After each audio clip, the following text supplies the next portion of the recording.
Hello everybody, this is Backblast and here I am again on my Royal Burger Zoo, and I've got one thing to say to you today, and that's Panthers. Actually, I'm going to say a bit more. Today we've built the Panther Enclosure, which is situated down in this area. And unfortunately, as is usually in the game, we don't actually have panthers in the game.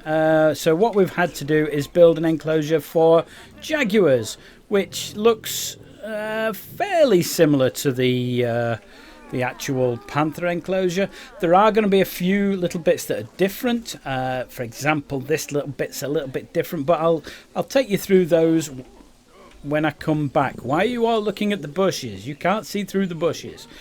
And what I'll do is I'll just take you around to show you the other area that you can see into the enclosure, and then I'll give you a overview of what I've built, and then we'll take you through the bits that are wrong. Well, two elusive jaguars in there. Right, so what have I done? We've built the Panther enclosure, which is... It actually runs around here, this sort of area, in real life. In-game, what I've had to do is I've had to try and pinch a bit of land here. I'm not 100% sure where the fence goes there. The pictures I've got don't show the fence at the back. It's very, very difficult to work out. And also in real life, these bits at the back here are holding areas for the panthers, where you can let one panther out into an area on its own and another one out into another area on its own. You know, if you wanted to segregate them, maybe you wanted to keep a mother and cubs away from other panthers in the area or something like that. This is that area. But in game, I've included it as part of the same enclosure, so there's a bit more area. Also, I've included some water because the jaguars were saying we've got no water. So we have got a bit of a lake here for the actual jaguars that are in there. If ever we get panthers in the game and they don't need the water, then that can come out. But as it is, it looks quite pretty around here with the rocks and whatnot. Right, so let's have a good look. Let's have a good look round. So the entrance for the keepers comes in down here and into the actual sleeping building. And as you can see, I've put the entrance for the keepers on this side so that you can get in. In real life, there's a path runs down here and runs in between these two buildings so that you can get into the second enclosure from this pathway. Again, because of the limitations of the game and having to have 4-meter wide paths, which is not really conducive to good zoo building, it means that I couldn't really fit a path down there. And honestly, I didn't want to. I thought it looked better without it when I'd pinched the extra land by moving the fence a bit further out. In real life, it's probably around here, and then there's the pathway runs down there. Okay, let's have a quick look inside the building. Obviously, there's a bit here I haven't built. There's another enclosure there. The animals share the same sleeping enclosure, but we're not going to go into that today. It's for something completely different. Right, let's have a look. I spent a lot of time on the roof, actually. I want to show you the roof. It's got these funny skylights on, which I spent a great amount of time. Also, it's a double-skinned roof, as you can see. It's black on top, and inside it's a cream colour, and that's reflected, obviously, when you look at it from inside. What's going on in here, then? Well, this is the Panther Jaguar area and the sleeping quarters. In real life, again, there's more than one compartment here. The limitations of the sizes of doors and things just meant that it was easier to just put one in.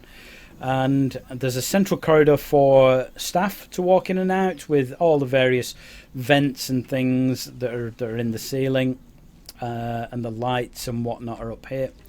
And we've got a few other little bits. It seems to be a fridge and a sink that we've put in, and a rather tall fire extinguisher and a few other sockets and whatnot. But that's really what's going on inside. Okay, let's have a look at it with the roof back on. Should we put the roof back on it? There we go. It looks alright, doesn't it? Pretty good. Right, the enclosure itself. So as I said, these are holding cells at the back, and at the front what we have is this rather overgrown area, which is natural for the animals in there. There's an area of rock which they can get up into, and they can in game as well as in real life get up into this bit. It's a little bit more open in game. I've had to take a few rocks out so that the animals could get onto there, but they can get onto there, which is cool. What else have we got? As I said, it's overgrown in real life.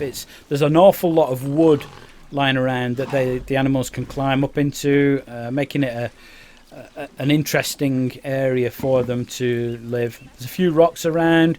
There's a lot of bushes and things. It's all pretty cool. I mean, there's not an awful lot to it. I'm showing you this as it is. It's a fairly good representation of the actual enclosure, I think, and there's not a lot to it. It wasn't a particularly complicated build, which is thankful, because the last build I did, which was the kids' jungle, was 2 weeks worth of work. This has taken me around 6 hours or so to build, with the building and the little porch on the front and all the other bits. But I think it's pretty good representation. As I said, I can't get very good views of this from either Google Street Maps or the various photographs, or even the videos that the zoo have done. It's quite difficult to actually see inside this enclosure.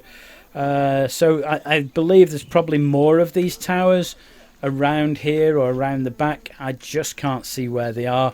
These were the 3 that I was confident about. I think some of the others are slimmer poles. They haven't quite got the same amount of metalwork that these have. These, yeah, sorry, by the way, these are to you. There's a netting over the top of the whole enclosure, presumably to stop the animals climbing up the rocks and getting on the roof or getting out. But there is a netting on the top, and these are used to hold the netting over the whole of the enclosure. So that's what they are. They're representing netting holding poles. So there you go, that's it. It's a fairly simple build.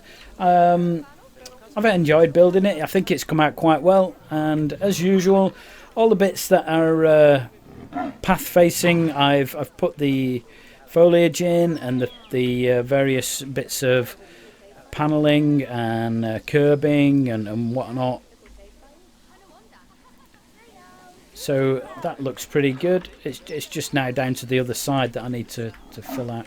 But there you go. That's my Panther stroke Jaguar area. Jaguars in game, Panthers in real life, and that's it. I'm going to leave it there. I think you've seen it all. I hope you like it. I hope you get inspired to build your own zoos from it. You know, maybe go and have a look at your local zoo. Nip down there if it's open, as a lot of zoos are now opening again. Get down to your local zoo and support them, and go and have a look at the buildings and maybe take some photos for me. Take some photos. Yes, send me some photographs. Yeah, there you go. That's it. Hope you enjoyed it. My name's Backblast. I'll catch you next time.